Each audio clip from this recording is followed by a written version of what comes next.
Breaking news from Europe. A royal moment that no one expected to arrive so soon. Spain's beloved Princess Leonor and Denmark's Prince Christian, now husband and wife. The story that began in whispers of friendship has now united two nations in joy, pride, and tears. The world expected a royal event. But no one expected this, the raw emotion, the public outpouring, and the sheer power of love that transcended protocol. They said it was too early. They said it was only a rumor. But now, Spain and Denmark stand together, celebrating the union of two young hearts born into destiny. When the palace gates opened that morning, the air in Madrid carried a weight, the kind that only history can hold. Crowds flooded the royal square, their flags waving in red, white, and gold. A sea of faces waited for the first glimpse of the royal bride. Princess Leonor, radiant, calm, and strong, the future Queen of Spain, stepped out in a gown that silenced the entire crowd.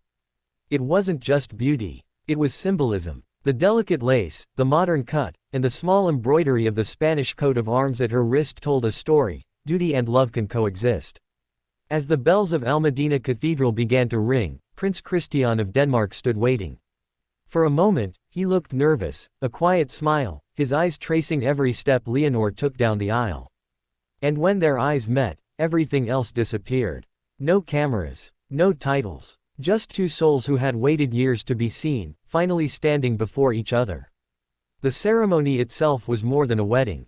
It was a declaration, a union between two royal houses that once stood apart by tradition but were now bound by affection and youth. Spain's King Felipe watched with quiet pride, his hand resting on Queen Letitia's arm. Every parent's dream reflected in his eyes, to see their child happy, yet strong enough to carry the weight of a crown. As Leonor spoke her vows, her voice trembled slightly, not out of fear, but emotion. She spoke in Spanish first, then in Danish, honoring both her future and her roots. "I will stand by you," she said, "as my equal, as my heart, and as my partner in all things." Christian replied softly, in the same two languages, "You are my beginning and my home." The crowd outside, watching on giant screens, erupted in cheers. Outside the cathedral, Madrid transformed into a festival of light. Streets filled with flags, people singing royal anthems, and strangers embracing as if they'd known each other for years.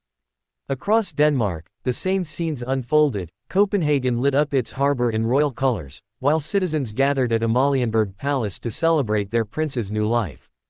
Two countries, different languages, one shared heartbeat. But behind the grandeur, there was a private side to this wedding, the human side. Sources close to the royal families said Leonor had written a letter to her father the night before the ceremony. In it, she thanked him for teaching her duty, but she also confessed that she hoped to be a queen who leads with emotion, not just tradition. That letter, now quietly framed inside the royal archive, is already being called the letter of the new era. Queen Letizia was seen wiping tears as her daughter walked past. She wasn't just seeing a princess. She was seeing a young woman stepping into her destiny. The tension of motherhood and monarchy met in her expression, pride wrapped in the quiet ache of letting go. After the ceremony, the royal couple appeared on the balcony of the royal palace. The crowd below chanted Leonor's name. She waved, then turned to Christian, and for a moment, the two held hands, a gesture simple, human, yet powerful enough to ignite 1,000 headlines. That single moment became the photograph of the century. The future Queen of Spain and her husband, standing side by side as equals. As the celebrations continued, the official royal banquet featured an emotional toast from King Felipe. "Spain celebrates not only a wedding," he said, "but the promise of two nations walking together." Denmark's Queen Mary smiled warmly, and Christian's younger siblings raised their glasses in pride. But the deeper story was unfolding behind closed doors. In private, Leonor and Christian reportedly spent their first quiet hours as husband and wife speaking not of titles, but of plans, education, charity, and how to modernize their roles. They spoke of the world's changing expectations and how they wanted to represent hope for a new generation of royals. The wedding sparked endless reaction across Europe. Commentators called it the dawn of a modern monarchy. Social media exploded. Hashtags linking Spain, Denmark, and the royal families trended in every country. Some praised the elegance, others debated tradition, but one thing united everyone: admiration for Leonor's grace and the authenticity of their love. Days later, the newlyweds appeared in a surprise walk through central Madrid. No grand carriages, no entourage. Just Leonor in a soft cream dress, Christian in a blue suit, holding hands and greeting citizens who couldn't believe their eyes. Cameras caught her laughing with children, signing flags, and thanking people for their support. That moment proved something deeper. This was not a fairy tale crafted by the palace. It was real. Royal experts have since said that Leonor's marriage marks a turning point in European monarchy, a fusion of duty and individuality. She's young, educated, fluent in multiple languages, and deeply aware of her public role. Yet, she leads with warmth, with the kind of relatability that royal families once avoided. Her wedding wasn't just a political alliance.